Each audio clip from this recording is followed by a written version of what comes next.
Em 1999, enquanto milhões de adolescentes usavam a internet apenas para conversar ou jogar, alguém estava explorando uma parte completamente diferente. E o mais impressionante, essa pessoa tinha apenas 15 anos, e o que ele fez nos meses seguintes mudaria para sempre a forma como o governo americano enxergava a segurança dos seus computadores. Seu apelido era Comrade. Durante muito tempo, quase ninguém fazia ideia de quem ele realmente era, mas bastaram alguns meses para que seu nome começasse a aparecer em investigações envolvendo alguns dos órgãos mais importantes do governo americano, entre eles a NASA, o Departamento de Defesa e até relatos que mencionam a CIA. Comrade teria conseguido acessar sistemas que, em teoria, jamais deveria ser acessado por alguém de fora. Como um garoto de 15 anos conseguiu hackear os principais órgãos do governo americano? E por que seu caso continua sendo um dos mais marcantes da história da segurança digital? Essa é a história de Jonathan James. Jonathan Joseph James nasceu em 12 de dezembro de 1983, na cidade de Miami, no estado da Flórida. No fim da década de 80 e no início dos anos 90, os computadores pessoais ainda estavam longe de fazer parte da rotina da maior parte das famílias. Ter um computador em casa não era algo comum, e estar conectado ao mundo digital era um privilégio para poucas pessoas. A internet também era muito diferente da que conhecemos hoje. Não existiam redes sociais, não existia YouTube, muito menos smartphone. Era uma época que quase tudo precisava ser descoberto na tentativa e erro. Foi nesse cenário que Jonathan começou a desenvolver um interesse cada vez maior por tecnologia. E diferente da maioria dos adolescentes da sua idade, ele não queria apenas jogar ou usar programas. Ele queria entender como eles funcionavam, como as redes eram construídas e principalmente como os sistemas protegidos impediam o acesso de pessoas não autorizadas. Na internet, ele adotou o apelido de Comrade, substituindo a letra O pelo número 0. O nome vinha da palavra inglesa comrade, que significa companheiro ou camarada. Na comunidade hacker naquela época, usar apelido era uma regra básica, era uma forma de esconder sua própria identidade e deixar que as habilidades falassem por si. Sem saber, aquele apelido seria lembrado durante muitos anos por investigadores do FBI. Na década de 90, milhares de computadores e servidores eram conectados todos os dias, mas a segurança digital ainda estava longe de acompanhar esse crescimento. Muitas empresas não enxergavam a internet como um risco, enquanto a maioria das pessoas usava a internet apenas para conversar. Jonathan enxergava algo completamente diferente. Ele via um enorme quebra-cabeça esperando para ser resolvido. Naquela época, para aprender sobre hacking, não existia cursos online. Quem queria aprender precisava correr atrás do conhecimento por conta própria, ler documentações, participar de fóruns especializados, conversar em salas de bate-papo na internet e passar incontáveis horas tentando, errando e aprendendo com os próprios erros. Foi exatamente esse caminho que Jonathan seguiu. Ainda muito jovem, por volta de seus 14 anos, ele passou a frequentar a comunidade onde programadores, administradores de rede e especialistas em tecnologia compartilhavam conhecimento. Ali aprendeu sobre sistemas operacionais, rede de computadores e vulnerabilidades que podiam existir em servidores conectados à internet. Mas estudar já não era o suficiente. Jonathan queria descobrir se realmente era capaz de encontrar aquelas falhas, então começou a colocar tudo o que aprendia em prática. Passava horas explorando sistemas conectados à internet, procurando computadores mal configurados ou vulnerabilidade que haviam passado despercebidas. O que começou como uma simples curiosidade, rapidamente evoluiu para algo muito maior. Os computadores já não representavam um desafio, a cada nova descoberta sua confiança aumentava, e pouco tempo depois, Jonathan decidiu tentar suas habilidades contra alvos muito mais importantes, e foi essa decisão que o colocaria no caminho de alguns dos sistemas mais importantes do governo americano: a invasão.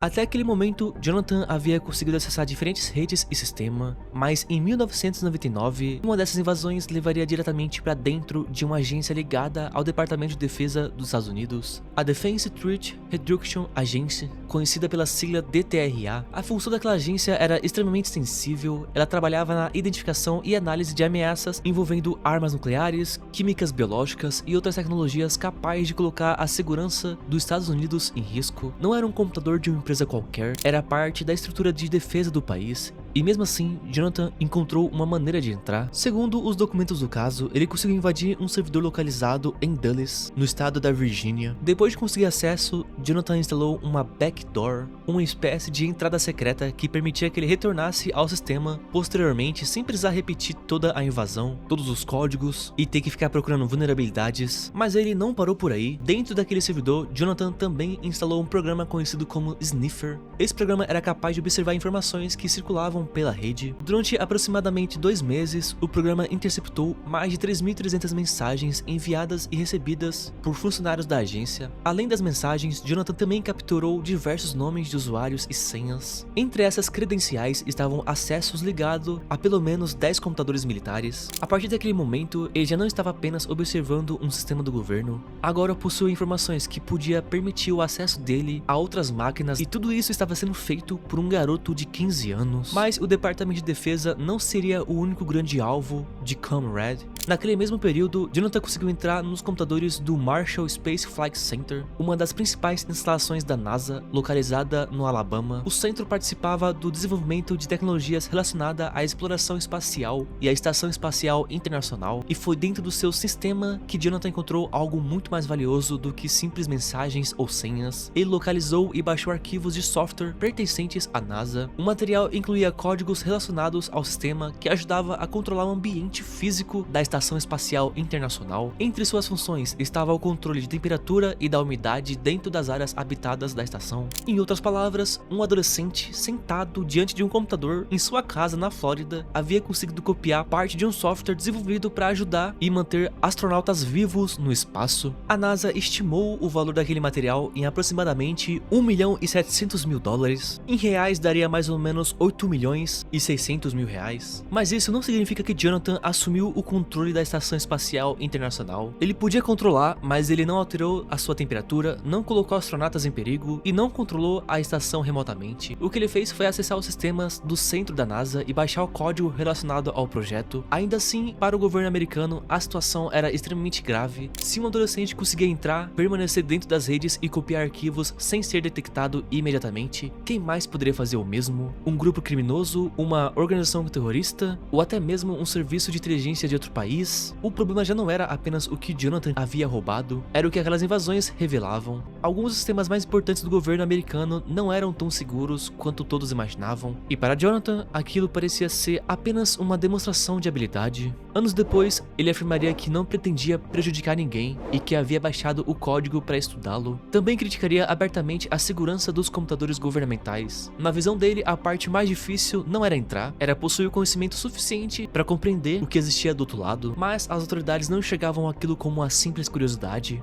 Durante meses, Comrade havia deixado rastros dentro de redes do Departamento de Defesa e da NASA, e pouco a pouco os investigadores começaram a seguir esses rastros, até chegarem a um endereço residencial em Pinecrest, na Flórida, o endereço residencial da família James. E na manhã de 26 de janeiro de 2000, Jonathan descobriria que o governo finalmente sabia quem estava por trás do nome Comrade.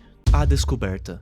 Durante meses, Jonathan havia conseguido entrar em sistemas importantes sem revelar sua verdadeira identidade. Para as pessoas que encontrava na internet, era apenas Comrade, um apelido escondido atrás de uma tela. Mas mesmo que o invasor não revele seu próprio nome, suas ações podem deixar rastro. Sempre que alguém se conecta a um servidor, informações sobre aquela conexão podem ficar registradas. É como entrar em um prédio sem ser visto pelas câmeras, mas deixar anotado no sistema o horário de entrada e o caminho utilizado para chegar até ali. Nos computadores, esses registros são chamados como logs. Eles podem mostrar quando uma conexão aconteceu, de onde ela aparentemente veio e quais partes dos sistemas foram acessadas. Depois que as invasões foram descobertas, especialistas da NASA e do Departamento de Defesa começaram a analisar esses registros. No caso da NASA, Jonathan havia utilizado 2 provedores de internet diferentes para iniciar os ataques. Isso provavelmente dificultava o rastreamento, mas não fazia com que ele desaparecesse completamente. Os investigadores podiam comparar os horários das invasões com os registros mantidos pelos provedores. Assim, uma conexão que parecia ser apenas uma sequência de números poderia ser associada à conta utilizada por uma pessoa real. Os documentos públicos do caso não revelam todas as técnicas usadas durante a investigação.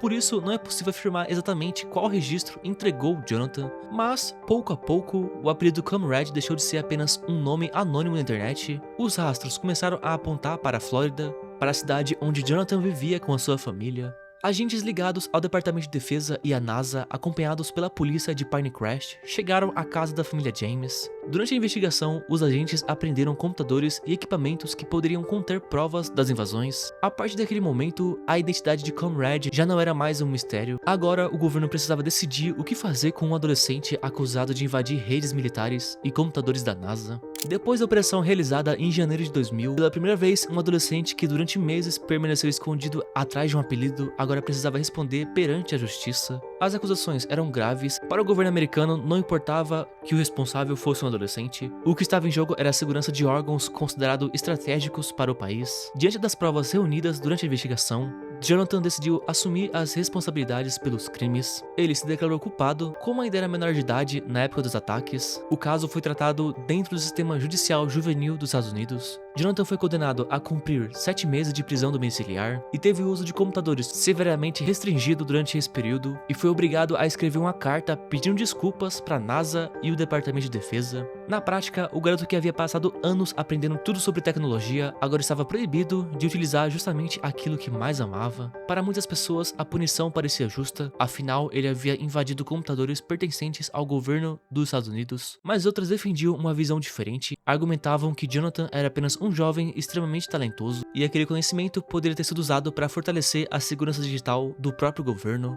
Esse debate continua até hoje, onde termina a curiosidade de um jovem hacker e onde começa um crime. Independente da resposta, uma coisa era certa: o nome Jonathan James já havia entrado para a história, mas ninguém imaginava que os acontecimentos mais trágicos da sua vida ainda estavam por vir. O fim.